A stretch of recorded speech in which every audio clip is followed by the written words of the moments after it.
Hi, I'm Andrea and welcome to Productive C#.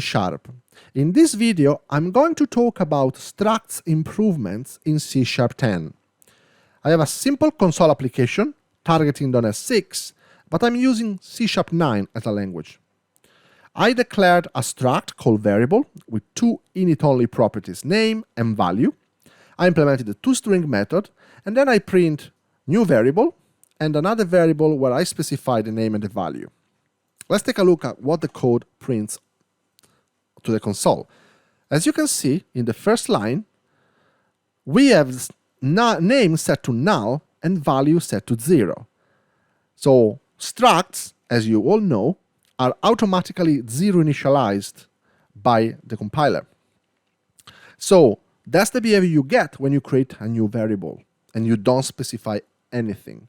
While if you specify the name and the value using the object initializer expression, then you obviously get the properties set correctly, y and 2.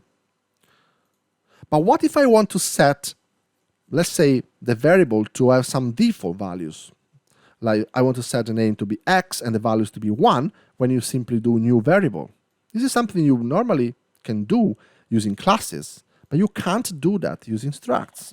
So let me try to add it and see what happened. So I can set the name to x and the value to 1.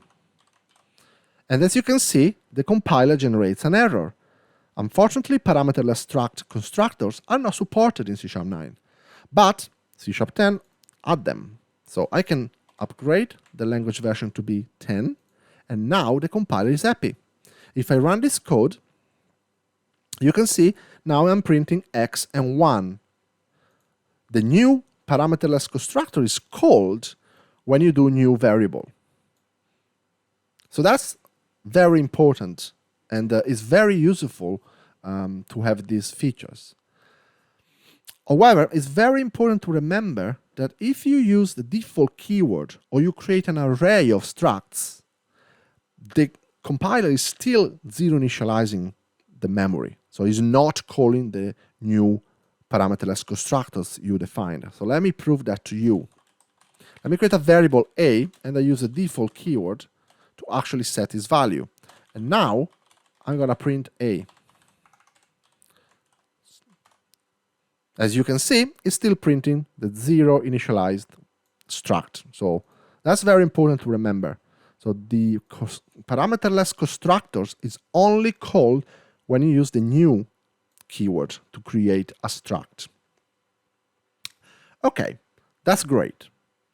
Another new features that has been introduced in structs in C#10 are the ability to set initializers for fields.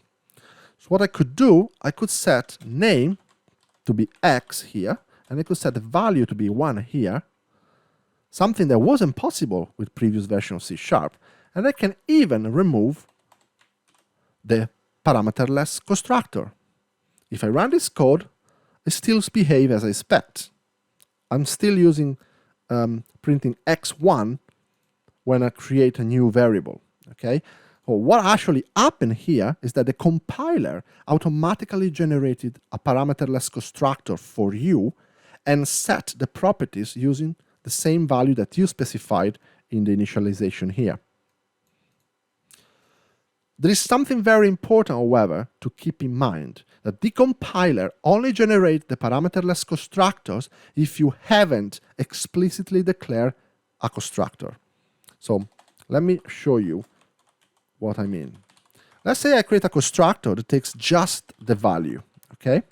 And I set the value to the property that you specify. What would you expect this code to do? So let me run it. Oh, this is very surprising. In the second line, we get a 0 initialized memory instead of x and y, as you might expect. And the reason is because the parameterless constructors is no longer being created by the compiler, because you have now an explicit constructors defined. However, if I actually specify a value here, let's say I pass 100, so I'm explicitly calling this new explicit constructor I created, what would you expect? In this case, you get the result that you would expect.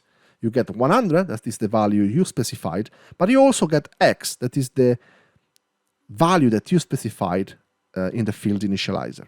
Okay? So Microsoft automatically initialized the properties in all your explicit constructors, but only generate a parameterless constructors if you don't have any explicit constructors. So I understand this is a little bit confusing, but that is the behavior that Microsoft implemented. A third new feature available in structs is the with expression. So let me say, let me create here a new variable. Okay, what I could do is I could create a copy of A using the with expression and, for example, change the value to 100. So with this with expression, I'm basically creating a copy of a struct and then assigning specific properties using this syntax. And this is the same with expression that you would use with record types, but you can use it with any regular structs in C#10. These are all the three new features available in structs that improve the experience using structs. The ability to add a parameterless constructors, the ability to use field initializers, and the ability to use the with expressions. Most of the time, when you want to use structs, you usually want to create an immutable kind of object with value type semantics. Most of the time, you would probably want to use record types. So let's make this a read-only record struct, okay? And I would take a name as a primary constructor here. You might want to set the value to be X and the value to be 1. So I want to remove that, I want to remove that, and I also remove the two strings because it's automatically implemented for you.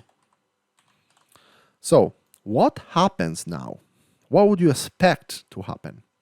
So now variable is a read-only record struct. So the compiler automatically generates for you the constructor that takes a name and a value. However, because you now understand how structs works, because the compiler, when you create a record, automatically generate a constructor for you that takes a name and a value, the parameterless constructors is no longer created. So when you create a new variable, here in line 3, you can see that name is still null and value is 100. Yeah, obviously I'm printing the second one. Let's say I just print A directly. So the parameterless constructors is not implemented, so you get the zero initialized memory, even if you explicitly set X, a name and value to have some particular values. So that might be not immediately obvious, but it's something to keep in mind. If you want the behavior you expect when name and value are automatically initialized with X and Y, X and 1, when you create a new variable, you must explicitly create a constructor that call the constructor that is automatically generated by the compiler for you. So if you do that, now this is a record struct with a constructor that takes a name and a value that I can use here. For example, I can use y and 2. So I'm using the constructor that's automatically generated by the compiler. And also, when I create a new variable, is using my constructor that I define, specifying the two default values. So now you no longer need to specify the default values here. And this is the correct way of defining a read-only record struct that also, has default values when you use the parameterless constructor. So if I run this code, now it behaves as you expect. It's setting X and 1 for using the parameterless constructors. So this topic of structs and the additional improvements made in C#10 could be a little bit confusing. What you need to keep in mind is most of the time you don't need to worry about, parameterless constructors and field initializers and so on, because my advice would be for you to use read-only record structs directly. The only things to keep in mind is that the parameterless constructors is not automatically generated for you. So you might need to explicitly declare that even when you're using reconstructs. Thank you very much for watching.